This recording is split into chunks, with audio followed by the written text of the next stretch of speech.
Hey there, how there, ho there. It's Jeff Cutter Diamond. Welcome you to yet another Cutter Degrassiism. And today is Christmas Eve, December 24th, 2025. Now, you'd be thinking, well, this should be, well, you want to make a Degrassi thing on Christmas Day? I kind of do, but I also have three Christmas top tens that I'm putting on Christmas Day. So logically, I just decided, you know what? Why don't I just do a Degrassi video for December 24th? And after all, the 24th does get not a lot of love and all that. Of course, December 24th should be a major hint to the Degrassi video I'm planning on doing.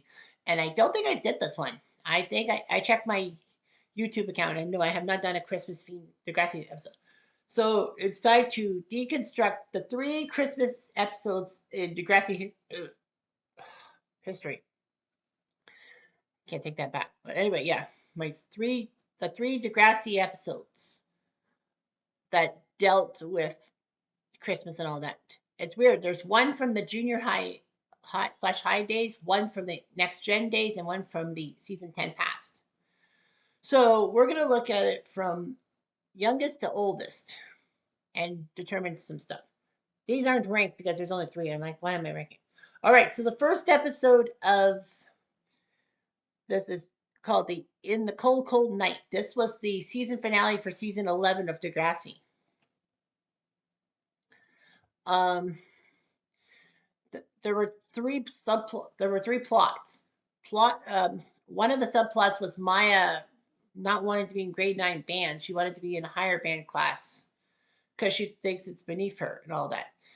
The secondary storyline is Claire being part of the school paper because Katie had to go to rehab for her drug addiction after her knee and all that. So yeah, Katie has to take time off and all that. So Claire becomes the school paper person and kind of has problems. Eli helps her out to fix the problems and then she makes peace with everybody. And also, the primary thing is that Marisol ends up being school student council president because of Katie being on rehab. So Marisol's the leader. But Fiona and Imogen they don't like Marisol's student council reign. So they decided to throw a end of semester holiday carnival. And Mr. Simpson actually authorizes it, but they have to work with Marisol. Anyway, Marisol insults Fiona, and then Fiona and Imogen lock her out of the meeting room. Then Fiona finds out that her apartment has been raided by the police. She actually finds out that her mother was arrested for suspicion of fraud. And basically, their assets have been frozen and all that. And Fiona realizes she'll have to move back to New York City and all that. Just kind of pathetic in a sense. And then part two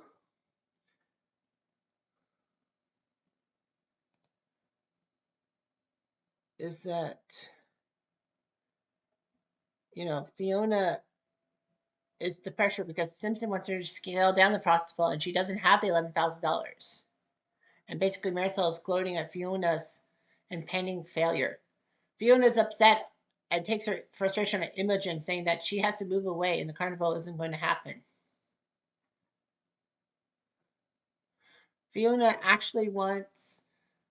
Fiona decides to sell all her stuff to get the cash and all that. Fiona then actually ends up telling Imogen that she has her feelings for Imogen, kisses her. Imogen kisses Fiona back and says that she's not sure about her sexuality. So, anyway, Fiona says she'll do whatever it takes to stay at Degrassi and all that. So that was kind of weird. Fiona, all that. Oh, God. Oh, she is in season 12 and all of that.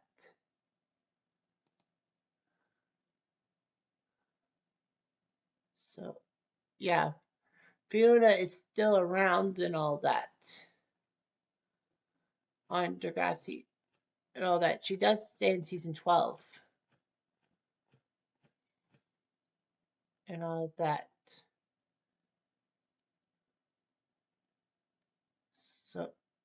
Anyway,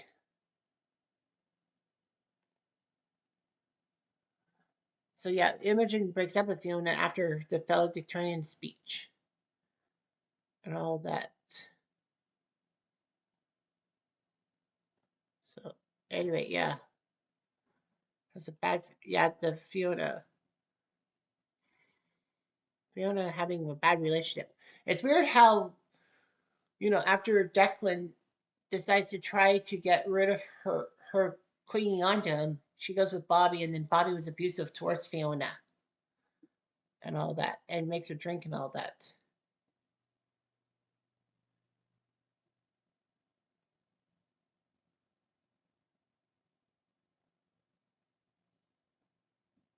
And then Imogen broke up with Fiona. They want to hold Fiona back from chasing her dreams and all that. She was not originally intended to be a lesbian, but she ended up being. It's kind of weird how after her problems with Bobby, she turned gay and all that. It's akin to Paige. I know it's an unpopular opinion, but it's akin to Paige because Paige in season 4 was brought in the right ringer with her relationships. Like Spitter, cheated on her with Manny. Dean got off scot free from what he did to Paige. We all know that. Rick came back to the school and she ended a relationship with Olander, and basically Olander made Paige look like the bitch, look like the stalker girl before he finally came clean. And then, he breaks up with her and then she turns towards Alex and all that. But yeah, I don't know about that. It was okay and all that. Okay, so episode number 2 is Holiday season 3. Of course, it doesn't really get played much because, it's a Christmas episode, so we wait till Christmas. So what ends up happening in Holiday in season 3 is we find out that Craig is cheating on Ashley with Manny, and of course, Craig is still seeing Ashley behind Manny's back. Craig figures he can handle both girls and all that, especially with both having feelings towards him. Unfortunately, though, it's actually Craig manages to accidentally hide Manny's present with Ashley, where Ashley could see it, and basically hid both girls' presents in the same spot. So they both figured it out. They both tear Craig a new one, saying that he can't have his mind. Ashley basically shuns Craig during the school song thing. And practically, Craig's upset by it. Joey gives him advice saying that, he knows how Craig feels about having two girls at the same time because Joey, in School's Out, the Degrassi movie, said that, he would go with Tessa because Caitlin broke up with him to go to school, but Caitlin still had feelings for Joey. And Joey realizes he could be with both girls, but he gets Tessa pregnant, and then Tessa goes to the abortion clinic. Although we don't know for sure if she did get the abortion or not. Some people said she never did, and some people said she did. Very open ended. But the fact of the matter is that Joey knows the problems with the two girls and all that, and he had to eat crow for that. So Craig ate crow, but then Craig ended up being with Manny because he liked Manny, and Manny, was very insecure about herself. So he impregnates Manny, and Manny aborts the child because she's like 14, she's like 15. She doesn't have a future with a child and all that. Like, that's understandable and all that. Craig, of course, is upset, saying that Manny's giving up and he wants a family. Of course, Craig doesn't tip his hand that he wants this kid as family because his parents are dead. Well, his father being dead, he should be happy about it because Albert was an abuser. And Joey, he doesn't really treat much well. But Manny says that I have to do the right thing and all that. Um, the subplot was when Joey finds out that Caitlin still has the hots for him, even though that Joey's with Sydney. And then Joey, for some dumb reason, decides to dump off Sydney for Caitlin, saying that it could be too perfect together. And Caitlin ends up moving in with Joey. And then, of course, she goes to Africa at the end of season 3, and then comes back from Africa when Joey's house is for sale in season 4, which was the subplot in Time Stand Still. But yeah, it was crazy to think that Caitlin would do such a thing like that and kind of break up Joey and Cindy because Joey was happy being with her and Caitlin just had to ruin it. It was like that does not sound like Caitlin Ryan in a nutshell. Caitlin Ryan in a nutshell sounds like just somebody who is like a journalist and basically wants some things to happen. So yeah, that's kind of a weird relationship between Joey and Caitlin and all that. That Caitlin ends up buying Joey's house and basically holding it against him. This was weird because this was the story plot that Emma was not really in any of those things that are mentioned, so she is out of luck. And of course, the oldest of the Degrassi episodes is Season's Greetings from season 3 of Degrassi Junior High. Yes, we're going back to the junior high days. So this episode has potential great friends, Yick and Arthur, at odds with each other because Yick is jealous of Arthur's wealth and all that from winning the lottery and all that. So it's up to the friendship group of Bartholomew, Bond, and Scooter, who kind of had the same Yick Arthur relationship, as in different ethnicities being with each other. So they both try to remind Arthur and Yick about the good times they had with each other and all that, because they didn't want them fighting. And Yick gives Arthur a calculator to count his money, and Arthur gives Yick something to do with his glasses, and they both realize that they shouldn't be mad towards each other. They reconcile, and Arthur says, "Merry Christmas, Broomhead." So anyway, the subplot was when, the whole thing, was Spike having the baby and all that, and then Spike went to school, and then someone would babysit baby Emma. But the babysitter had to go home to a family emergency, so there was no choice but to have the kid delivered to Degrassi for Spike to take care of.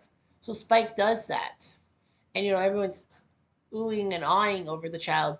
And then Joey and Snake try to get Shane to go towards the baby by giving gestures that he needs to go near the baby. Of course, it's not known that Spike does not want Shane involved because Shane lied about the kid and didn't want his parents to find out about the kid because they would send him to boarding school. Although Shane basically, it was actually true. The father, who was an Anglican minister, and his mother were going to send him to school. Emma would not be hurt, and then they don't have to worry about him. But Shane basically blows up at them, saying, "You just want them gone so that you can go about your daily lives. You're doing it for your selfish reasons." And he goes, "Let me help with the kid." So Shane gives his allowance to Spike to care for the baby, but Spike does not want Shane holding Emma. But she reluctantly does because Joey and Snake are prodding him along, not knowing about the thing with Shane. So Shane does that, and how many episodes was it after that Shane ended up having doing the acid? I think it was like 3 or 4. I can't remember. Off the top of my head, I don't remember. I'll have to look it up and all that. So yeah. I gotta look it up. That's season 3. Because Season's Greetings.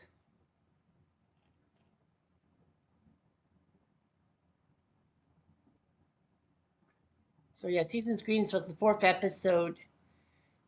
And what was it taking off that it happened? When does Shane get where does Shane get